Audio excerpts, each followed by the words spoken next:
Di suatu hari, lahirlah seorang anak laki-laki yang diberi nama Muhammad Shahab. Ia lahir pada tahun 1772, tepatnya di Bonjol, Sumatera Barat. Dia merupakan putra dari pasangan Bayanuddin Shahab dan Hamatun.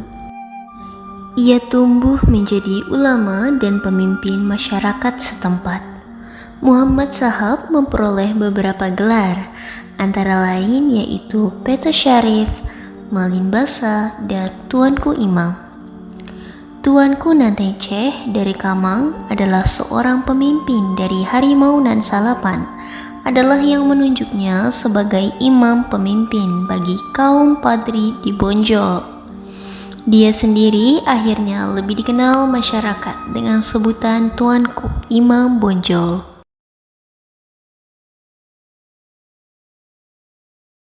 Pada suatu hari di mana sang mentari terang benderang, yang tak lama kemudian nampak asap hitam datang yang merusak pemandangan dan membuat banyak orang risau. Tak lain mereka adalah penjajah Belanda. Kedatangannya pun membuat keadaan tak lagi menyenangkan dan membuat semua orang ketakutan. Bujarni, iya Inam. Saya dengar Belanda akan datang ke sini. Iya Inam, benar. Bagaimana dengan nasib kita selanjutnya?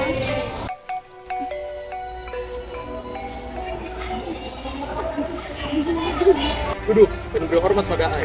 Kalau tidak, wilayah ini akan menjadi milik kamu.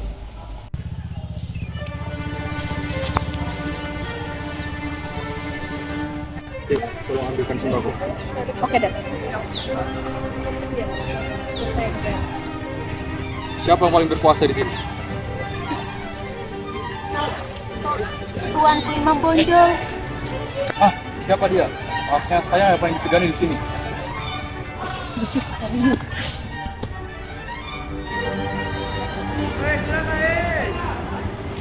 Permisi Tuan. Orang Belanda yang bernama Hansen dan Catherine itu membicarakan hal untuk mengadu domba rakyat yang ada di daerah itu. Karena dengan kesibukan mereka bertengkar, Belanda bisa dengan mudah menguasai Indonesia. Memang ada dua golongan yang sangat berbeda pemahaman, namun mereka tidak berselisih atau bertengkar, yaitu kaum Padri dan kaum adat. Kerja bagus Putri. Sekarang tugas kita adalah untuk menghasut kedua kelompok. Iya, kita akan lakukan itu.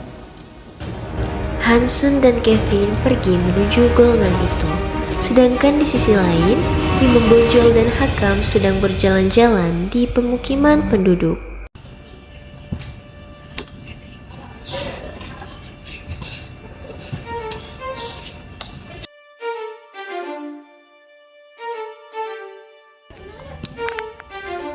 Tuanku, mereka sedang berjudi. Astagfirullahaladzim.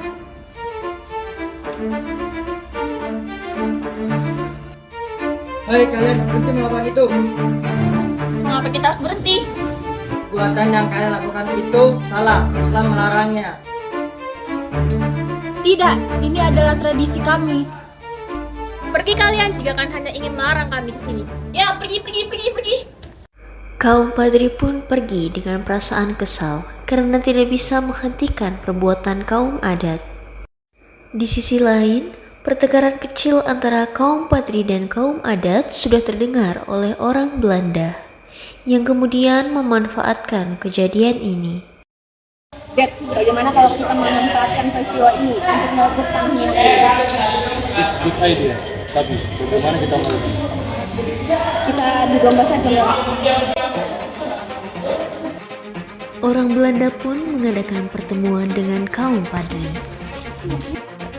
Apa kalian tidak merasa kaum kalian lebih sedikit daripada kaum adat? Kaum kalian diremehkan. Mungkin setelah ini kalian akan terpecah belah. Benarkah?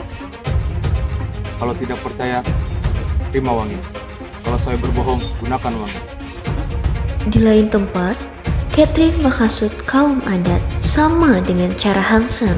Tujuannya untuk mengadu domba. Hati kaum Padri dan kaum adat berapi-api.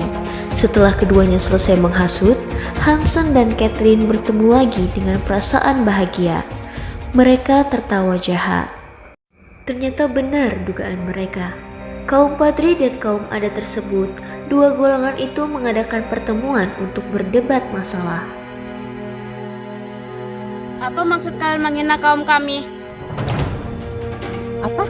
Bukankah kalian yang menghina kaum adat? Kalau ternyata kalian yang menghina kaum kami, saya akan melaporkan kepada Tuan Iman Bonjol jika kalian menghina kaum kami. Oke, baiklah. Jika kalian ingin melaporkan kepada Tuan Imam Bonjol, saya juga akan melaporkan kepada pemimpin kami. Datuk, kita tidak usah berperang hanya untuk menemukan siapa yang salah dan benar, tapi kita menyelesaikan ini dengan baik-baik. Kalian takut jika kita berperang? Tidak, saya tidak takut, tapi kita bisa menyelesaikan secara baik-baik. Cara kamu.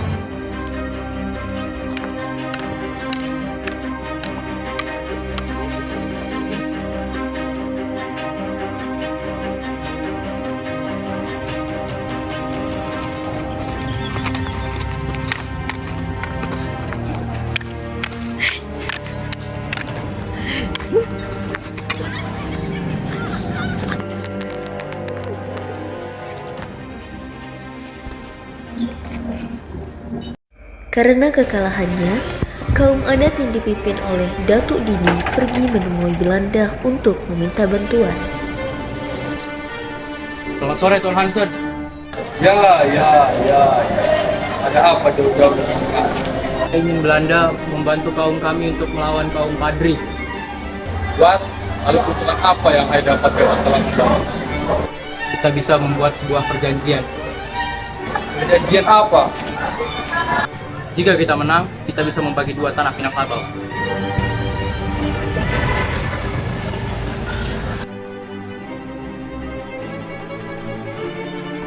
Besok pagi kita akan membuat perjanjian bersama Imam Bonjol. Alright, kita tunggu besok. Keesokan harinya, perang pun terjadi kembali. Datuk, apa ini? Mengapa kamu membawa orang Belanda itu kemari? Aku pikir pembicaraan ini untuk menyelesaikan masalah ini. Saya tidak pernah berbicara seperti itu. Datuk, apa kau tidak tahu betapa liciknya orang Belanda itu untuk menguasai daerah ini? Oh, ini suatu kehormatan dan kebahagiaan. Saya bisa bersatu dengan Belanda. Jika tidak mau, biar saya yang menyelesaikan masalah ini. Kita bisa bicarakan masalah ini baik-baik tanpa harus bawa orang itu. Shut up. Apa kalian tidak ingin bersatu? Gak bertele-tele Tuan Hansen. Saya hanya ingin menyelesaikan perjanjian ini. Akhirnya Datuk Didi telah menyetujui perjanjian tersebut. Perjanjian tersebut disebut perjanjian massal. Dengan sombongnya, Datuk Didi menyatakan bahwa dia akan berhasil ke depannya. Apa kita harus berperang seperti ini, Datuk? Bukannya kita ini sama? Apa yang sama? Jelas kita ini berbeda. Kau dengan segala omong kosongmu, dan saya dengan ajaran nenek moyang saya. Tapi kita bisa bersatu dengan adanya perbedaan itu. Terserah kau, Imam. Yang terpenting saya sudah menyetujui perjanjian ini. Dan batas kaum adat sudah ditentukan kan? Saya harap ini memang yang terbaik untuk kaum adat. Tetapi siapa sangka Belanda mengingkari perjanjian tersebut dengan dibuatnya benteng Fort Van der Kapellen di Batu Sangkar dan Fort de Kock di Bukit Tinggi. Untuk memperkuat kedudukannya di Sumatera Barat, Belanda juga melakukan tindakan-tindakan yang kejam terhadap penduduk Minangkabau, yaitu dengan kerja paksa. Datuk Didi pergi ke perbatasan untuk bertemu dengan Imam Bonjol. Saya menyesal telah menyetujui perjanjian itu. Kini kaumku sering mengadu bahwa Belanda memaksa mereka untuk bekerja paksa. Sekarang kau sudah lihat kan apa yang dilakukan Belanda kepada penduduk sekitar. Mereka hanya memanfaatkan kita dari awal, tapi kau tidak pernah menyadari sekarang bagaimana apa yang harus kita lakukan. Akhirnya, Imam Bonjol dan Datuk Didi bersatu dan bertekad untuk mengusir Belanda.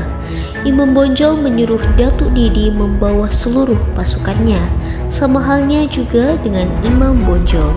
Mereka pun berjanjian untuk bertemu di dekat peristirahatan Belanda. Apakah semua sudah berkumpul? Sudah. Apakah kalian siap? Siap! Serang!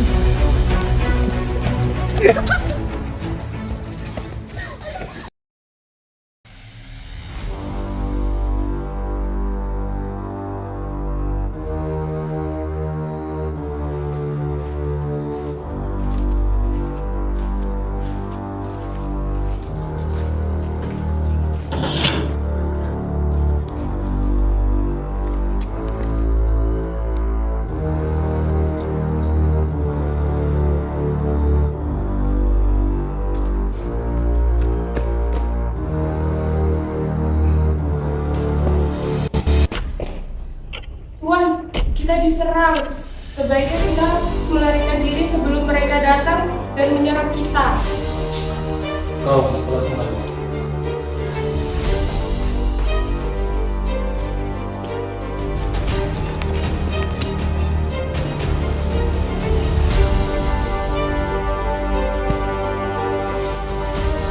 Vin, kita mengalami kalahan. Setelah mereka berdua bersatu, sebaiknya kita meminta bala bantuan yang ada di Pulau Jawa. Baik Tuan, saya akan segera pergi ke Pulau Jawa.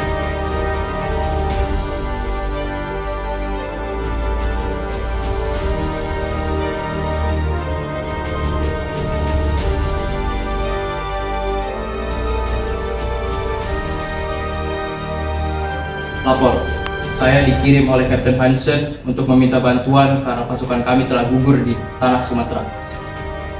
Baik, kau pergilah malam ini. Kita akan pergi ke Pulau Sumatera dan pasukan yang ketemu.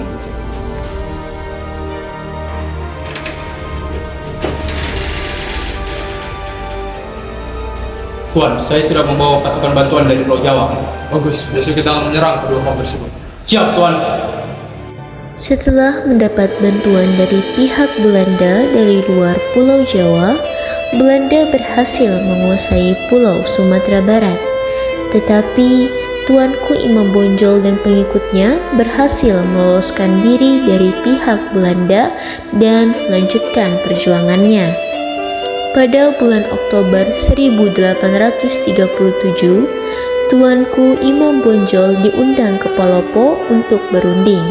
Tetapi pada saat itu juga, Tuanku Imam Bonjol ditangkap oleh Belanda dan diasingkan ke Cianjur, kemudian ke Ambon, lalu ke Lota, serta Minahasa dekat Manado, dan meninggal pada tanggal 6 November 1864.